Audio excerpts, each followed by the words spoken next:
മുണ്ടത്തിക്കോട് ദുരന്തത്തിൽ നിന്ന് അത്ഭുതകരമായി രക്ഷപ്പെട്ടവരാണ് സഹോദരങ്ങളായ വത്സലയും സുഭദ്രയും.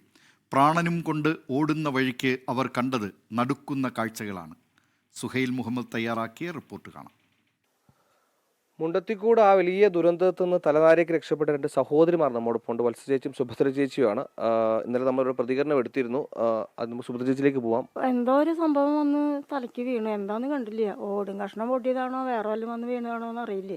ഓടണയിലടക്കി പറ്റിയതാ.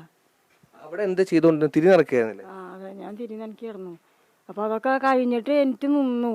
സാധനം ഉണ്ടാക്കിയെടുത്ത് കഴിഞ്ഞു. അപ്പോൾ എനിക്ക് നിന്നു. അന്ന് ആ കാരണം ഓടാൻ പറ്റി. പെട്ടെന്ന് ഇപ്പോൾ കുറേ നേരം ഇരുന്നിട്ട് പെട്ടെന്ന് അങ്ങനെ എനിക്കാൻ പറ്റില്ലേ. അപ്പോൾ അത് എനിക്ക് നിന്നത് കൊണ്ട് രക്ഷപ്പെട്ടു എന്ന് തോന്നണം. അങ്ങനെ പറയാൻ പറ്റുള്ളൂ. നിങ്ങളുടെ കൂടെ വേറെ ഒരു ചേട്ടൻ ഉണ്ടായിരുന്നു എൻ്റെ ഒപ്പം ഇരുന്നിട്ട് പണിയണത്. അപ്പോൾ ആ ചേട്ടൻ എൻ്റെ ഓടിയതൊന്നും ഞാൻ കണ്ടില്ല. ഒന്നും കാണാനില്ല. പൊട്ടിൽ കേട്ടപ്പോൾ ആകെ പൊടിയും പുകയൊക്കെ ആയിട്ട് ഒന്നും കാണാനില്ല.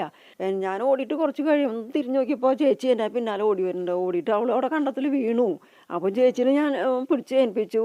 അപ്പോൾ അവൾ പറഞ്ഞു തലയിൽ എന്താ ചോര എന്തൊട്ട് വരുന്നുണ്ട് നോക്കി നോക്കിയെന്ന് പറഞ്ഞു.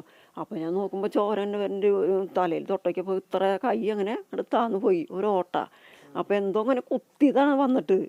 വേറൊരു ചേട്ടൻ കണ്ടത്തിൽ അവൻ അവിടെ ഇരിക്കുന്നുണ്ട്. അതിന് മേലൊക്കെ തോലൊക്കെ പോയിട്ട് ബനിയാനൊക്കെ ഇങ്ങനെ ഒട്ടി പിടിച്ച് ഇങ്ങനെ കിടക്കുക. ആ തോലൊക്കെ മേലെ പോയിട്ട് അതെങ്ങനെ തെറിച്ച് വീണതെന്ന് എനിക്ക് തോന്നുന്നുണ്ട്. അല്ലാണ്ട് ആ ചേട്ടൻ അവിടേക്ക് വരില്ല. അത്രയ്ക്ക് വരാൻ പറ്റില്ലേന്. പൊട്ടിയപ്പോൾ തെറിച്ച് വീണതാന്ന് എനിക്ക് തോന്നണത്. ഒന്നും കാണാൻ പറ്റില്ല. ഒന്നും നമ്മൾ മനുഷ്യന്മാരല്ലേ ആരെങ്കിലും. പിന്നെ അവിടെയുള്ള ആളുകളെല്ലാം നേരത്തെ അറിയുന്ന ആളുകളുണ്ടോ? 10-40 ആൾക്കാരുണ്ടായിരുന്നു. അതിൽ 5-6 ആൾക്കാർ ഞങ്ങളുടെ ഭാഗത്തുണ്ടായിരുന്നു. അവരും ഓടി രക്ഷപ്പെട്ടിട്ടുണ്ട്. പിന്നെ കുറേ ആൾക്കാർ പിന്നെ കുറച്ച് തൃശ്ശൂർക്ക് ഈ കുറ്റി അല്ല കുഴി വാങ്ങാനൊക്കെ പോയിട്ടുണ്ടെന്ന് പറയുന്നത് കേട്ടു. എന്നാലും അത്യാവശ്യം ആൾക്കാർ അവിടെ ഉണ്ട്.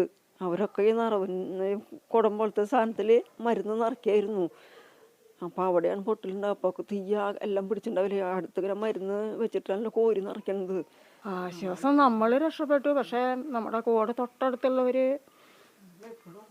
പോയിപ്പോ അവരൊക്കെ മരിച്ചു എന്ന് പറയുമ്പോൾ വിഷമുണ്ടാവില്ലേ. അതാരൊക്കെയാന്നും പറയാൻ പറ്റില്ലേ. എന്തായാലും തലനാരിക്ക് രക്ഷപ്പെട്ടു. പക്ഷെ അതൊരു ആശ്വാസം എന്നതിലപ്പുറത്തേക്ക് 2 മാസത്തോളമായി ഒന്നിച്ച് ജോലി ചെയ്ത പലരും ഇല്ല. അവിടെ കണ്ട പലരും അങ്ങേയറ്റം വലിയ മുറിവൊക്കെ പറ്റിയ പല ആളുകളെ അവർ കണ്ടു. അതിൻ്റെയൊക്കെ ഒരു നടുക്കം അവരുടെ മനസ്സിൽ നിന്ന് വിട്ടുമാറിയിട്ടില്ല. അതിൻ്റെ ഒരു സങ്കടത്തിൽ കൂടെ അവരുള്ളത്. ക്യാമറാമാൻ സജിൽ ഗുരുവായൂരിനോടൊപ്പം സുഹൈൽ മുഹമ്മദ്, 24 തൃശ്ശൂർ.